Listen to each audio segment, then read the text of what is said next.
नमस्कार, प्रखर गूंज न्यूज डेस्क पर आप सभी का हार्दिक स्वागत है। मैं शाहना परवीन शान। जानते हैं क्या है खबर। लैंगिक रूढ़ियों पर प्रहार करती सुप्रीम कोर्ट की एक पुस्तिका। जुबान संभाल के बोलो की नसीहत देती पुस्तिका ने स्त्रियों का बढ़ाया मान। अब हाउसवाइफ नहीं होममेकर, वेश्या नहीं सेक्स वर्कर और कुंवारी मां को सिर्फ मां कहना होगा। हेमलता महिस्की जी की यह रिपोर्ट और प्रस्तुति शाहना परवीन की। अभी हाल ही में सुप्रीम कोर्ट ने एक 30 पेज की परिवर्तनकारी पुस्तिका जारी की है, जिसका संदेश जन जन में पहुंचना चाहिए, क्योंकि इस पुस्तिका के जरिए सुप्रीम कोर्ट ने लैंगिक रूढ़िवादिता को दूर करने के लिए बेहतरीन कदम उठाया है। पुस्तिका की बातों को अमल में लाया जाएगा तो महिलाओं के साथ भेदभाव कम होगा, वे भी खुद को स्वतंत्र नागरिक समझ पाएंगी। सुप्रीम कोर्ट ने महिलाओं के लिए प्रयोग होने वाले आपत्तिजनक शब्दों पर रोक लगाने के लिए यह पुस्तिका जारी की है। इसमें 43 रूढ़िवादी शब्दों और करीब इतने ही असम्मानजनक वाक्यांश और पूर्वाग्रह वाले वाक्यों का इस्तेमाल न करने के बारे में निर्देश दिया गया है। साथ ही इन शब्दों की जगह वैकल्पिक शब्दों और भाषा का सुझाव दिया गया है, जैसे कि अब वेश्या नहीं कह सकते, उसकी जगह सेक्स वर्कर कहना होगा।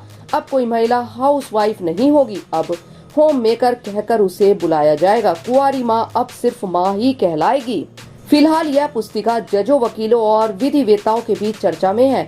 इस पुस्तिका को न्यायिक प्रणाली के भीतर निर्णयों, आदेशों और अदालती दस्तावेजों में पक्षपातपूर्ण भाषा और शब्दों के अनजाने उपयोग से निजात दिलाने के लिए सुप्रीम कोर्ट में लाया गया है। पुस्तिका कानूनी वक्तव्यों में मौजूद रूढ़िवादिता को खत्म करने के लिए एक घोषणा भी है। इस पुस्तिका का सबसे अधिक लाभ महिलाओं को मिलेगा, क्योंकि समाज और घर परिवार में सदियों से व्याप्त लैंगिक रूढ़िवादिता के बुरे असर के लिए सबसे अधिक कीमत महिलाओं ने ही अनेक पीढ़ियों से चुकाई है।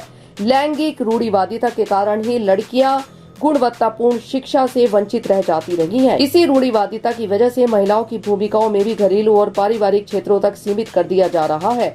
लैंगिक रूढ़िवादिता के चलते ही महिलाओं के लिए समाज में उच्च प्रतिष्ठित पद पर पहुंच पाना संभव नहीं हो पाता है।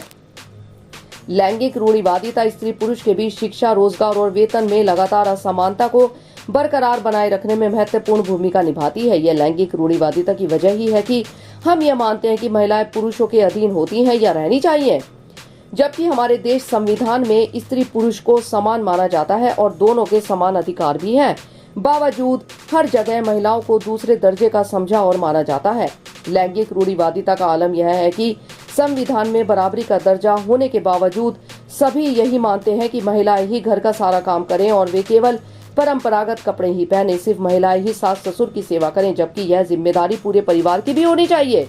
यह सोच भी गलत है कि महिलाएं कुछ फैंसी कपड़े पहनती हैं तो वे सेक्स की इच्छा रखती हैं, और इसी सोच के आधार पर किसी स्त्री को कोई पुरुष उसकी सहमति के बगैर टच करता है तो इसमें गलती पुरुष की नहीं, उस महिला की गलती मानी जाती है कि उसने फैंसी या गैर परंपरागत कपड़े धारण किए हुए थे। यह भी गलत सोच है कि कोई महिला शराब या सिगरेट पी रही है तो इसका मतलब यह नहीं है कि वह किसी को सेक्स के लिए या टच करने के लिए आमंत्रित कर रही है।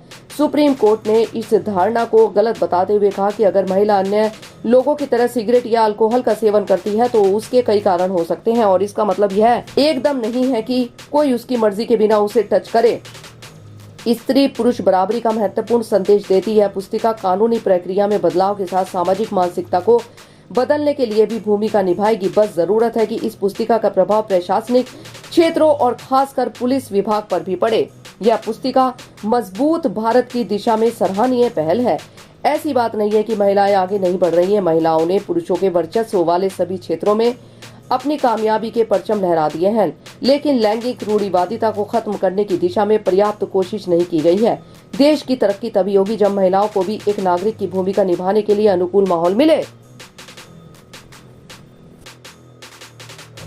आज केवल इतना ही। और अधिक ताजा तरीन खबरों के लिए जुड़े रहे प्रखर गूंज न्यूज डेस्क के साथ।